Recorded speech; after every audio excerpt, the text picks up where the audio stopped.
guys tell us what we're gonna do with this mixture of coconut brown sugar and Maldon salt and lime zest. About to cure the salmon for our charcuterie board. And then you can flavor it with different things. Like you said, we have the lime zest in there. It's gonna give it some acidity. And then we're gonna add like some thyme and bay leaf to it to give it a freshness from the herbs.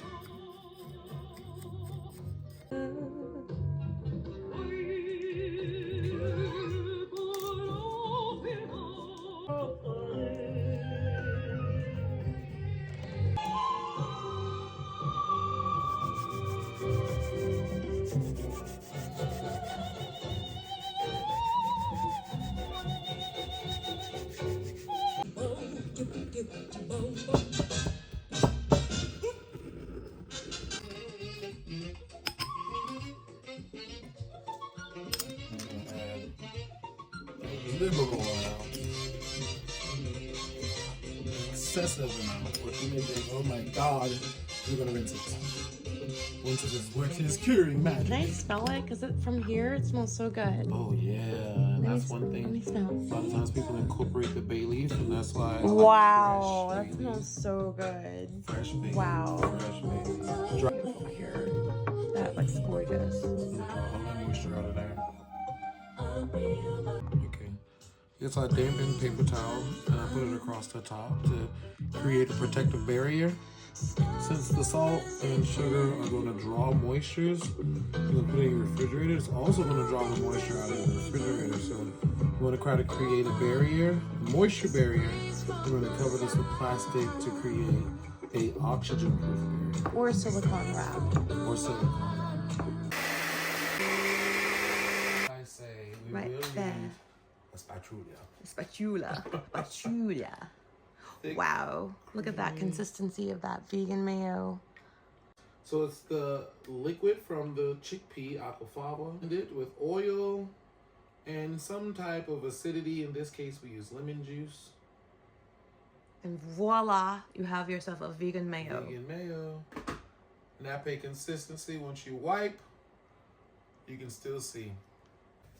Hi there, welcome to Let's Get To Cookin. My name is Latina Webb, and today we're going to make hummus. We have a beautiful charcuterie board that my cousin Ronnie has made for us, and we're going to make hummus to accompany this charcuterie board. I'm so excited today. He's going to teach me how to make this. I would like to introduce you to Chef Ronnie. Hey.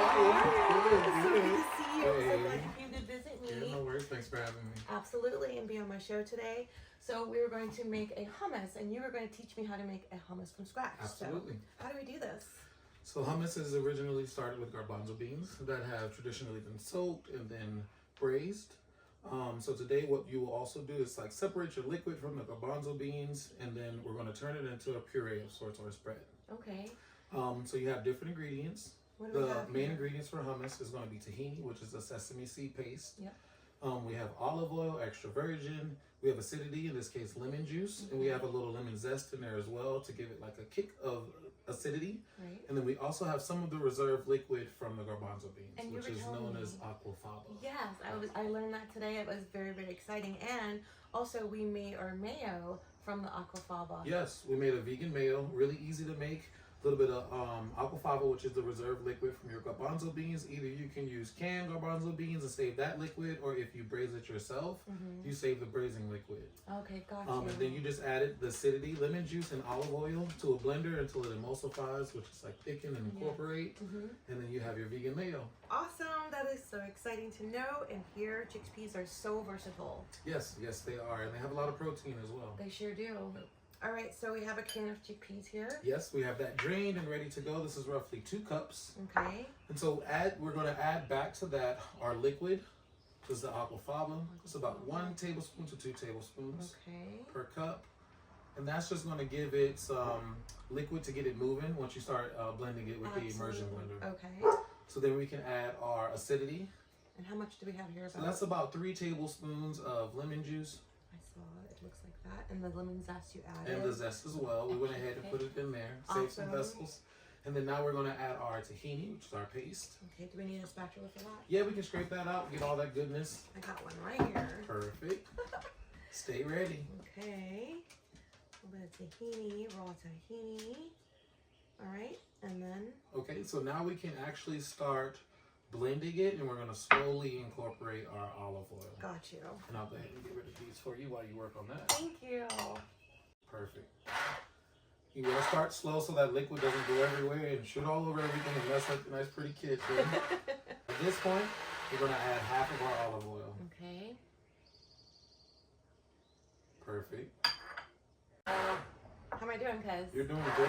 You're doing great. So you're just going to work that immersion blender like you would a spoon or a spatula. Okay. And that sound is just an air pocket. Okay. That just means that it's a trapped air underneath there. You lift it up and bring it back down. There you go. So you hear the difference? Since the majority of that's incorporated, what you're going to do is slowly pour the remaining while you're working the blender. You're going to save about a teaspoon. You said save about a teaspoon? Yep, that'll be perfect. Can you overblend this? I mean, no, but you want to stop at a consistency where it's not extreme. Yeah, that's perfect. Okay. Wow, look at this homemade hummus. I will find a nice rustic bowl or platter, something with some slight curvature that you can present your hummus in. Okay. And so we'll spread it in there. And this is how you'll know if you need more chickpeas or not with the consistency. Okay. So if you have a good consistency, it'll set and it'll create just a slight, you'll be able to create a well on the inside. So we're going to pour the majority in. So that doesn't need anything else? Nothing else. So now everybody enjoys their hummus differently. So you can top it with different things at this point in time. And I've seen people use roasted peppers or charred peppers or tapenade or olive. Right. So what we're going to do in this case, since we're just doing a nice basic hummus that everyone can do at home with ingredients that they could have in their home, is we're just going to top this with olive oil, which in the culinary world we may say floating. So we'll float it with olive oil, and that just means we're gently going to pour olive oil across the top to keep it nice and tender. Yeah, so we're just going to shape it to the bowl perfectly, just like you're doing. And see how you're making those indentations and you're able to still see your peaks and valleys. That's how you know the consistency is what you're going for. So good. That's perfect. And it doesn't have to be smooth. You want little crevices for the olive oil to lay. Okay. Something like that? Yep, that's perfect. That's perfect. And then what you're going to do now is just drizzle the remaining amount of olive oil across the entire thing. Okay, great. Just like how randomly? Just evenly, yep. Okay. And it'll go where it wants to go. And never feel like it's too much. Okay. You want it to almost pool. And see how it's moving everywhere it wants to go? So this is your base hummus. At this point in time, you can add sumac, which is herb spice. Yes. You can do cumin if you like cumin. You can do turmeric, which has good health benefits. Yes. So anything that you have in your cabinet, which you have an amazing pantry. So you can sprinkle and finish this with any herb that's going to go along with your taste buds that you'll enjoy. How about a little Aleppo chili? Let's go Aleppo chili. Yeah. Yeah. Let's the spice of life. I love a good pepper. And Aleppo, for those of you who don't know, is a dried pepper. And it's from the Spanish culture, which is where it mostly grows. Perfect.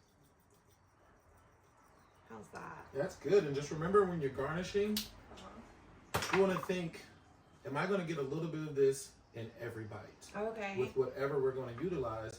And that's why this goes so well with charcuterie, because charcuterie and crudité, which is the vegetarian charcuterie. Exactly. You'll have different dips, and hummus is one of those great dips that you can have that accompanies all of these things very well. Now, I'd love to share and show everybody this beautiful charcuterie board. Here we have all different types of goat cheeses, the semi-hard, the firm, the semi-soft. We have the cucumbers, and we have the olives. Absolutely. We have the cherry tomatoes, the dates.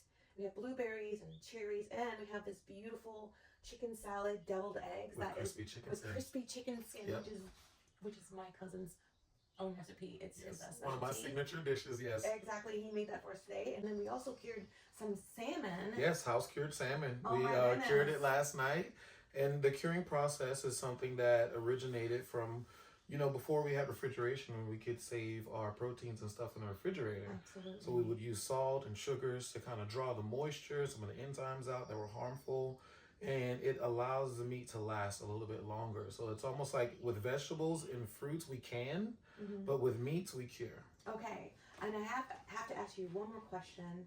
I know we use different types of cheeses here, but this particular cheese right here, which is the drunken. With the purple rind on it, Yeah, it almost looks like wine. Yeah. So this is the drunken goat, Yes. right? And so a funny story about drunken goat Thank you. is it has a really dark purple vino looking rind on it. And that comes from this cheese being aged in wine. And the funny story behind this was a winemaker was making wine, and he had barrels of wine, and he came along with some cheese that he had just got delivered, some goat cheese that he made from his goats, and he accidentally dropped his goat cheese in a barrel and could not find it. And once he got done drinking the wine, of course, he found this piece of cheese in the bottom of his wine that had aged. So he tried it, and hence now we have the pleasure of enjoying drunken goat. Right, right. Amazing story. Oh my gosh. So this cheese is very rich in flavor. It is the softer cheese that we chose for this board. Now we could have went spreadable cheese like brie or spreadable goat cheese, which goes very well with jam. So like we have some things that you have to have with charcuterie, like jam and nuts and dried fruits. There's a few different elements, and this is a locally sourced jam, right? Yes, we did. We found a locally sourced jam out of Malibu. It's called Wild West. We got the blueberry because my cousin was telling me this accompanies goat cheese really well. Blueberries. So. Yes, any type of berry or sweet fruit like quince or anything, guava. What about figs? Figs work really well. These things kind of, with cheese being so rich and dense, it cuts the palate and cleanses the palate and allows you to be able to continue to enjoy different flavors without them kind of getting muddy and kind of crossed over together. Because you'll go from one cheese, and typically when enjoying charcuterie, you'll enjoy a cheese, you'll enjoy some fruit and some vegetables that kind of cleanse your palate, then you'll go towards another cheese. You may have some spreads, hence the reason why we made this beautiful hummus here today, so that we can enjoy our cheeses and our vegetables. And of course, the queen of baking bread. I came all the way to California so Latina could make me a French loaf. I've seen them on Let's Get To Cooking. I've seen them following her on Instagram. I've heard about the family talk about it all the time. So I had to come, and she was like, "Cuz, no worries. I will definitely bake your bread." This wasn't even in the plan for today. I know. So I greatly appreciate that. I thought it would be a good accompaniment to Absolutely. add to the spread. Absolutely. A nice little piece of bread or a piece of a cracker goes good with this type of spread as well. Very well, yes. I also wanted to just briefly chat about how, the holidays are here. I want to wish you and all the fathers out there happy Father's Day. Also, too, this is great for events. Absolutely. This is great for family functions. Absolutely. You can be creative, and you can do whatever type of fruits or vegetables that you have in your fridge. Just go have fun, go crazy. Absolutely. But the main important thing is that you have a beautiful hummus that you can make, all delicious, all homemade, right here to go with all of the things that you may want to share with your family. Absolutely. I'm gonna actually have me a little slide. slide. I think we should pop open a little bit of red What wine. goes good with charcuterie better than vino? Vino. Yes, absolutely.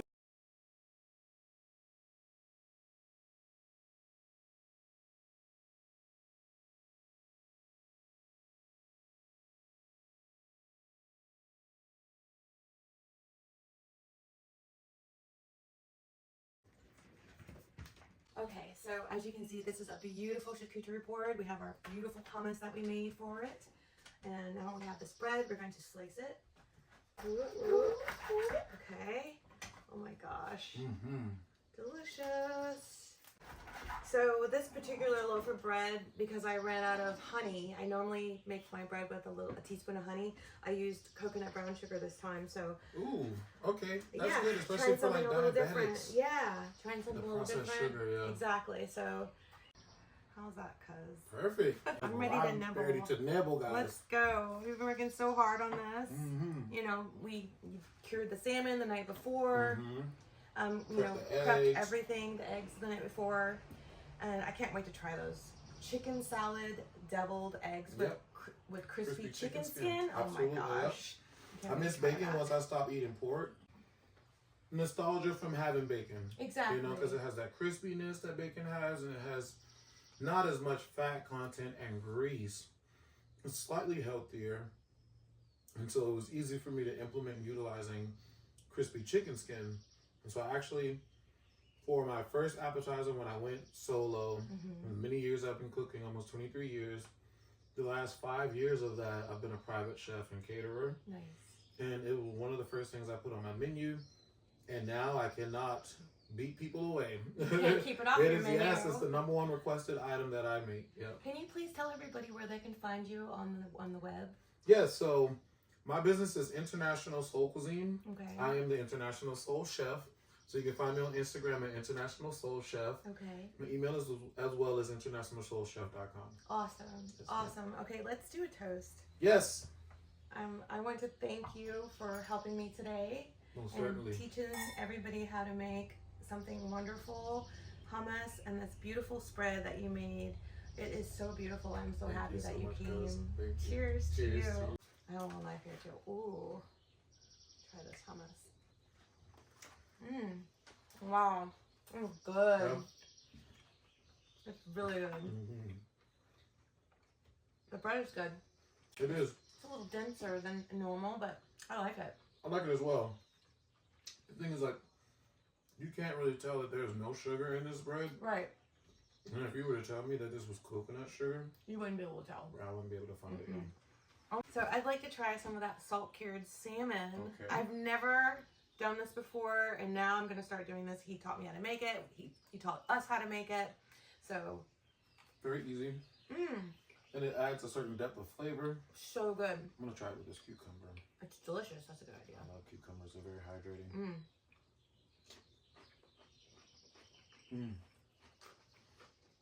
And perfect.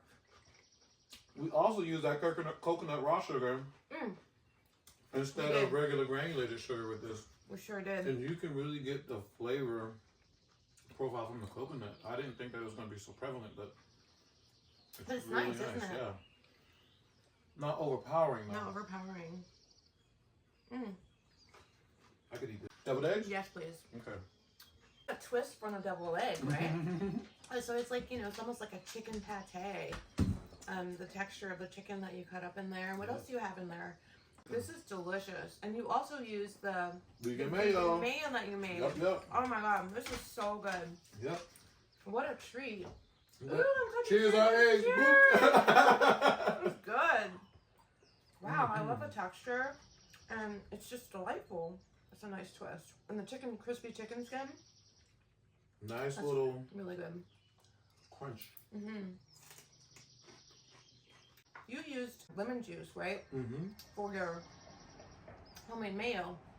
But you said you can also use like the brine of the olives. Yes. And also brine of pickles. So any brine from pepperoncinis, like banana peppers, olives, pickles.